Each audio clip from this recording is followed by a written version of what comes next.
Hi, I'm Katriana, and for 20 years I have been the person that people come to for the thing. It's very hard to explain what I do because that's a little bit of life coaching, it's a little bit of spirituality, it's a lot of awareness, it's a lot of understanding things, which is sort of on par with science. So I try to use a lot of scientific references and papers to back up what I'm talking about. But basically, I help people change their lives. When people come to me, they'll be sad for all different reasons.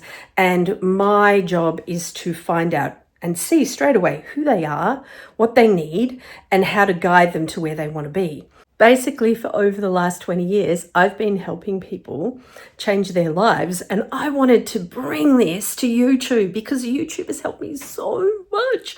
Every time I'm not sure about how to do something, from fixing a chair to fixing my heart, I go to YouTube and I want to be part of the creator story, and I also want to share so much of this knowledge and understanding that I have.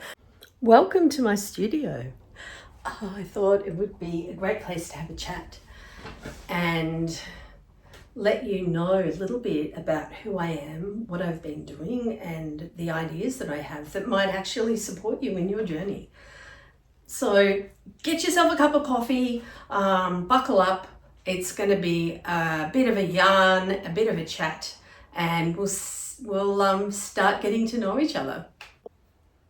When I was younger, I actually thought I was going to become an artist. I love art. I love making three-dimensional objects, and I've always wanted to paint but never felt like I could. And I fell into that journey to be able to paint a number of years ago, which is really exciting because I was always trying to find a way to do it and couldn't.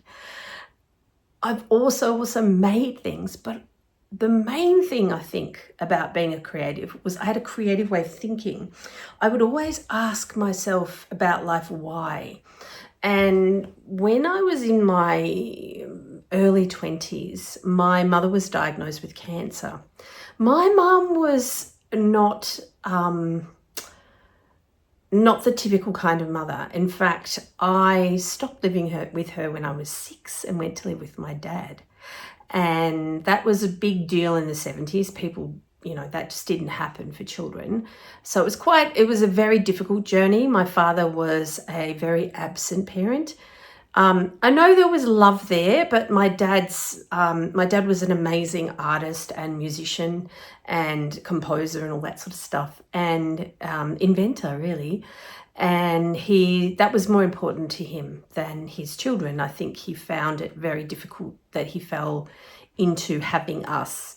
When my sister was dying, my dad talked about it, and it was like he was saying he kind of listened to a girlfriend who said you have to take those girls off their mum, and then he did it, and then his girlfriend, as he said, left me with you because she broke up with me.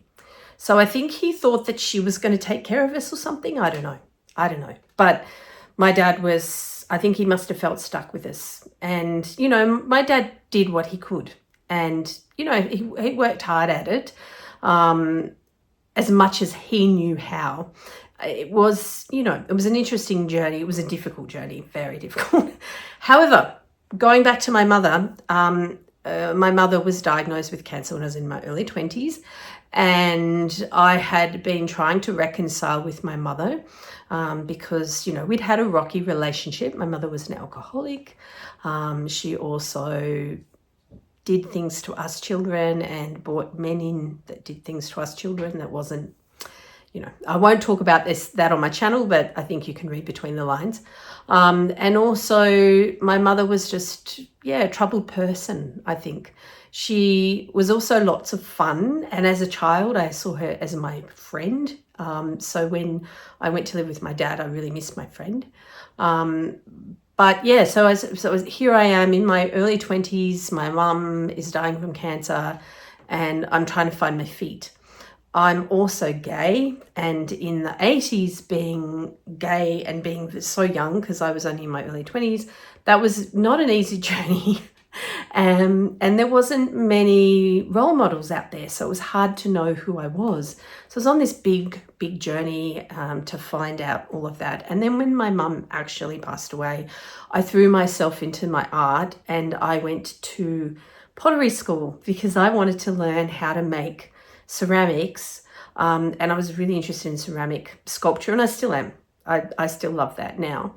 And I worked really hard to the point where I fell apart and I had a breakdown and I couldn't stop crying. And I remember going to the doctor, because at that point I used to go to the doctor for everything because I was brought up with that, you go to the doctor for a cold even, I just go for nearly everything. So I went to the doctor and the doctor said, I'll give you some pills. And I was like, what are they for? And he said, to stop you crying. And I'm like, my mum died. I'm crying for a reason. There's got to be something going on. I can't just stop it. I don't think that's healthy. Now, I think about that young woman who had the guts to do that. And I'm so grateful to her because she was right. But it was a long journey. I was diagnosed with agoraphobia, panic attacks, and anxiety that's resulted from post-traumatic stress disorder. Later on, I was also a diagnosis, I didn't go to a psychiatrist, but I went to a psychologist, and she was pretty sure I had dissociative identity disorder as well. So I had a really rocky time trying to find inner peace, trying to get a life together, trying to feel like I wasn't a complete mess. Now, I'm now looking back on that. I'm 56 and I now live a life where I have a deep peace inside me and a lot of magic, And when I look back on that 20-something-year-old that went on the journey to heal herself, it's amazing when I look at it. Because what she actually learned were all the tools that I needed to then not only change my life and support my life, but to help hundreds and hundreds, probably thousands of people so far. And I'm hoping through YouTube, it'll be thousands of people actually understand how to do life differently. My perspective over the last 30 years has been very interesting because it is changed, and I am now really understanding life in a way that I don't see. I'm sure there are some people that talk about it in the way that I do, but in the package that I have it in, I haven't seen it anywhere. So I really want to start sharing this, and what those things are is things like, the first thing is, doesn't matter how broken you feel. And I'm telling you, I felt broken as a young woman. I thought there was something incredibly wrong with me. Because the other thing that made life extremely hard for me was that I couldn't read or write, barely at all. I couldn't read or write at all until I was 12. Then in Australia at 13, we go to high school, which is middle school in America. But yeah, I went to high school, and in Australia at that time, you started at the bottom again. So it was called Form 1, which is year 7 in times now. And I think in middle school, it's the beginning of middle school in America. But anyway, so I just started at this school, and I had only been reading for probably 6 months or something, and I wasn't reading very well. I was at the level of maybe a grade 1er. When I was tested when I was 30, I had the phonetic skills of an 8-year-old. Can you imagine? So here I was at high school trying to do the work, and I just couldn't. It was so difficult for me, and every time I had an assignment due, I'd get sick. And the reason, I think, is because if I got sick, I had to go to my nan's house or my grand's house. And so I would go to her place and I would be able to ask her how to spell nearly every word I needed. Now, I only knew the basic words like that and cat and hat and, those 4-letter words. Anything, maybe some 5-letter words, but anything above that, I had to get help. So she was so patient with me. And even now I still have to do that. Like all of my people around me that really love me, they're always spelling for me, like, how do I spell this? How do I spell that? But here I was as a young teenager, and you know, my gran was so amazing, and she would help me put in assignments. So I would pass, right? Because I would work extremely hard. Like I am days and days and days to do assignments that would take kids maybe half an hour, but it would just take me so long. When I think back to that child, like I just want to give her a hug. I judge myself so much from that. And I think now that I'm in my 50s, I'm going back on my life and healing those aspects. I've healed a lot of it already, but I'm going deeper. I'm going to a place where I'm finding true compassion for that part of myself that judged herself so harshly because she didn't have those skills. Anyway, I'm going to jump ahead to my 30s, because in my 30s, I actually got myself support. I went and got tested. We got a program for me, and I started to be able to read more than I had been able to. And I started to be able to learn how to start the phonetics process. It didn't help me a lot. It helped me by quite a bit. Like I went from a grade 2 level of reading and writing to maybe a grade 4, maybe. But the thing that helped me the most was my first iPhone. No, my second iPhone. The second iPhone I got, I deliberately went and got a new one because I had heard that DragonSpeak, which was a computer program to help you put your words on the computer through speaking. And I had tried to upload it so many times, but the computers that I had were not big enough. And each time I bought the program and it wouldn't work on my computer, and I couldn't afford a new one and all of that. So when I finally got the iPhone with Siri on it, it was unbelievable, because suddenly I could just say, Siri, and I won't actually say the whole thing because it might stop filming and she might go, yes, what do you want? Because she's constantly spelling for me. And it's amazingly powerful. And what's happened as a result of that is my brain started to be able to learn that and learn how to spell. And I would work really hard in the last, when was that? I was in my 40s when this happened. And then I think it was about 3 or 4 years ago, I began to be able to automatically spell things, which was unbelievable, because normally to me, I had to do every single letter. I'd have to think, what's the first letter of Roger? Oh, it's R. The next one is O. What's an O look like? Like, it took me ages to get my brain to understand what letters were, how they went together, and I couldn't just see a whole word.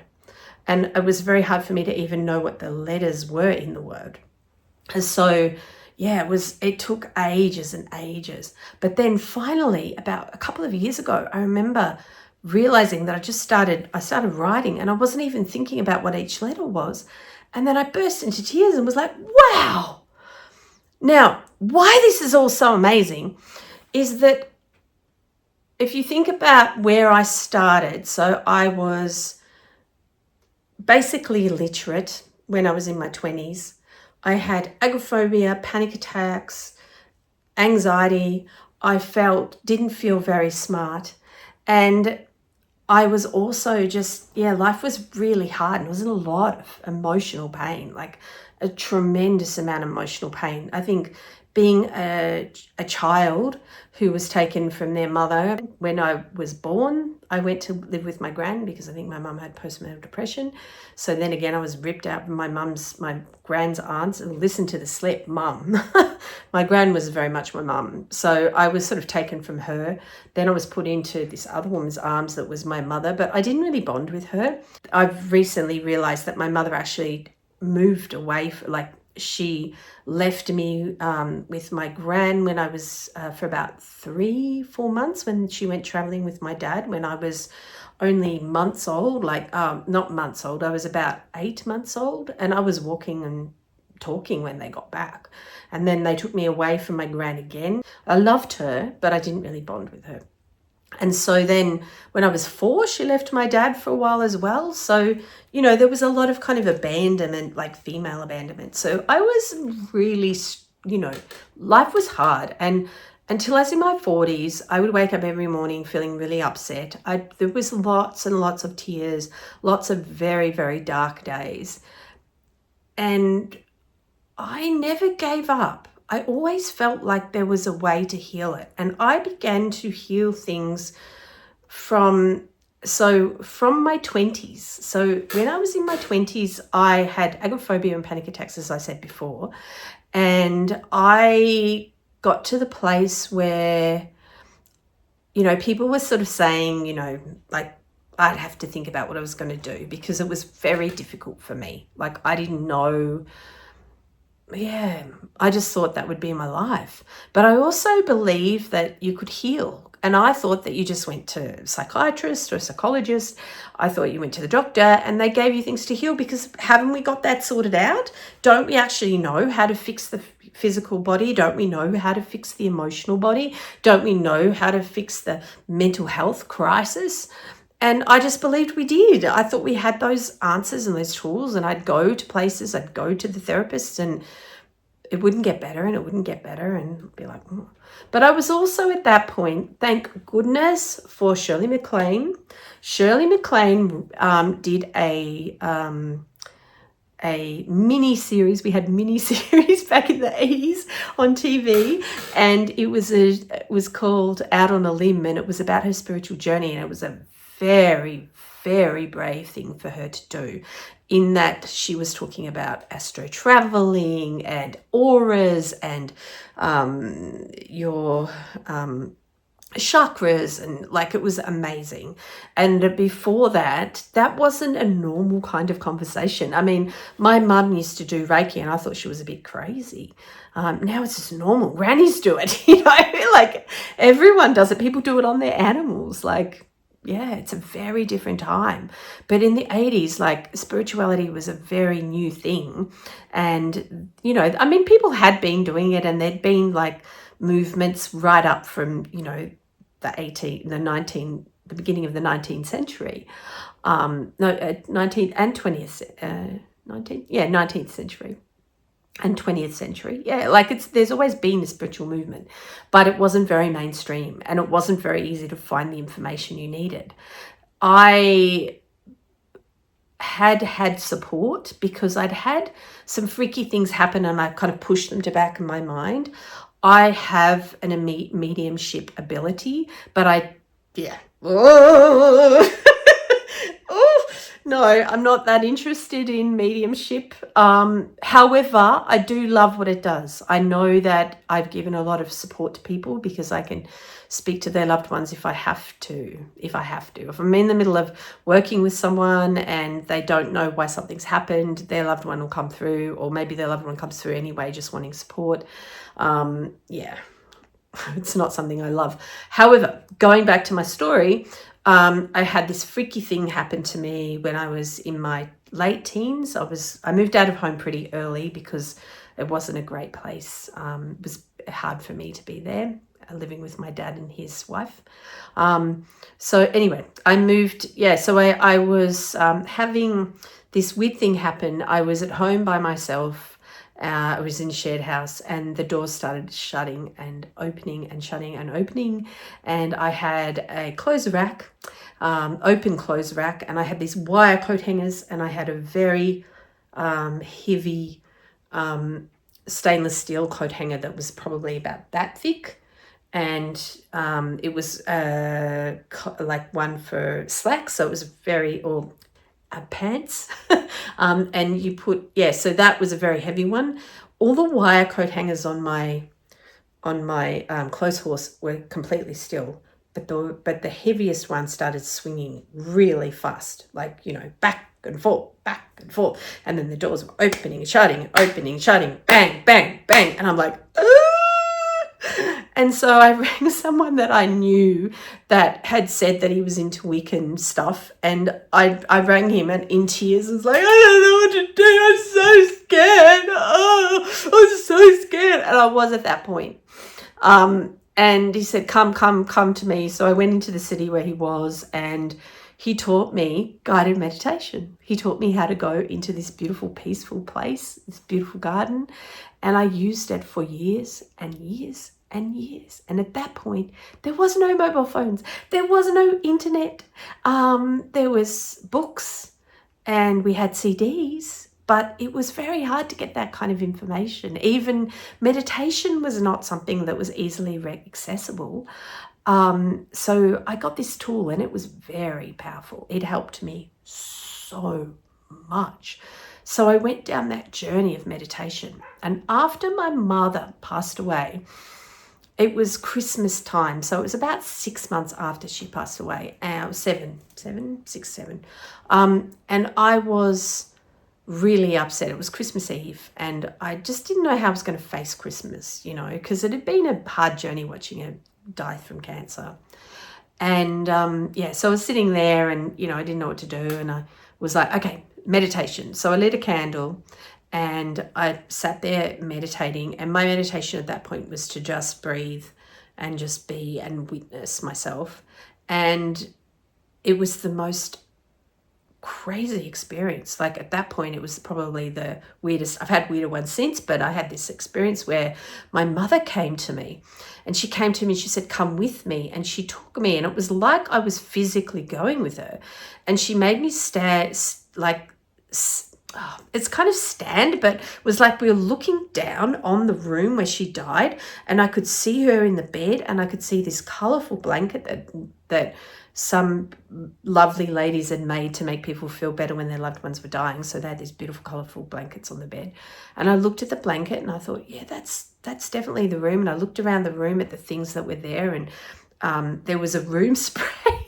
My mum used to smoke pot. And so, not at the hospital, but it meant that she always had this room spray so that she could cover up the fact she was smoking pot. Didn't work, but she thought it did. And this room spray was there because when people die, there's a smell and people would think, oh, there's a smell in the room and spray it. So when I was having this memory, I saw the room spray. I'm like, right, this is definitely the memory because I'd forgotten that the room spray was even in the room. So I'm looking down at my mum and my mum looked at me. So my mum was next to me and I was looking down at her body that was dying. So, and then my mum said to me and looked in my eyes and she said, and she sort of grabbed my face like this and she goes, darling, this is sad. This is sad. You haven't cried. You need to cry about this. This is sad. I know you were happy for me because I'm no longer in pain, but this is sad. I'm your mum. You need to cry. So I cried and I sobbed and I hugged myself and I cried and I sobbed and I hugged myself and I looked down at her body and I cried and I hugged myself. And then my mum hugged me and she said, enough now. Merry Christmas. Have a lovely day. And then at that moment I was back in my body and I was like, oh, and I felt so much better. All this stuff lifted off me. I was like, what the earth just happened? But I also knew that it was something magical because meditation had helped me so much before and gave me a really amazing peace place. And so I went with it and I was like, yeah, okay. And I had a great Christmas. But what actually occurred in that moment was for me to understand that the spiritual component was going to give me more support through my breakdown than counseling. That counseling and the therapy that I was receiving, because I was seeing two therapists because I was so keen to heal. But the counseling that I was receiving, it wasn't healing me as much as what that moment did with my mum. Like, it was unbelievable. So then I sort of went down that path and was like, this is what I want. And I was extremely judgmental at that point, like insanely judgmental. So what I did was I decided that I needed a spiritual retreat, and the spiritual retreat in order for me to heal, I needed a spiritual retreat. It had to be a residential one. I had to have an interview to make sure I was ready for it. It had to be a small, intimate experience. And I can't remember the other things, but there was quite a lot of criteria to it. And I met somebody who was the mother of these kids that I used to go out on the scene.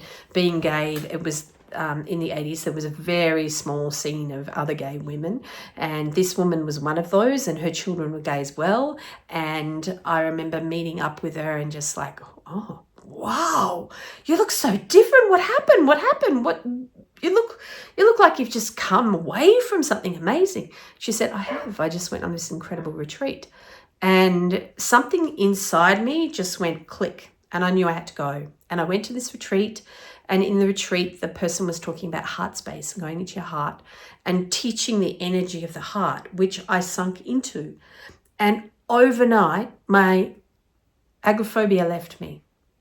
Most of my panic attacks were they basically left sort of. They would come back in moments if I left myself, if I wasn't living in my heart.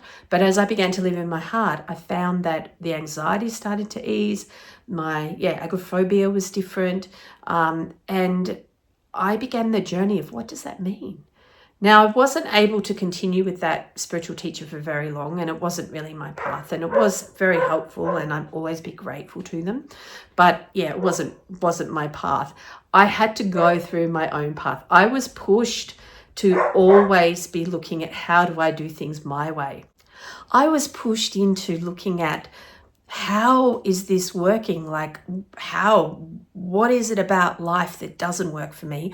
What do I need to know to learn to live differently?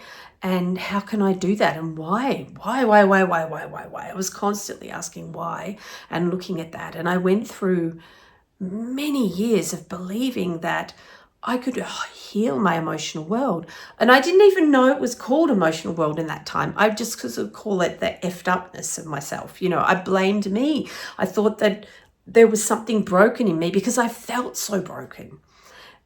Anyway, years and years later, these are the things I know. I know that we have for sure. I know for sure. And this is something that Oprah really helped me with, which is, I know this for sure. Yeah, thank you for that, Oprah. What I know for sure is that I am a human being having a spiritual experience, which most of us have heard by now, but we hadn't heard it for a very long time. What I know for sure is I am able to heal myself, not even just heal myself, but move beyond where I've come from and choose the life that I'm living.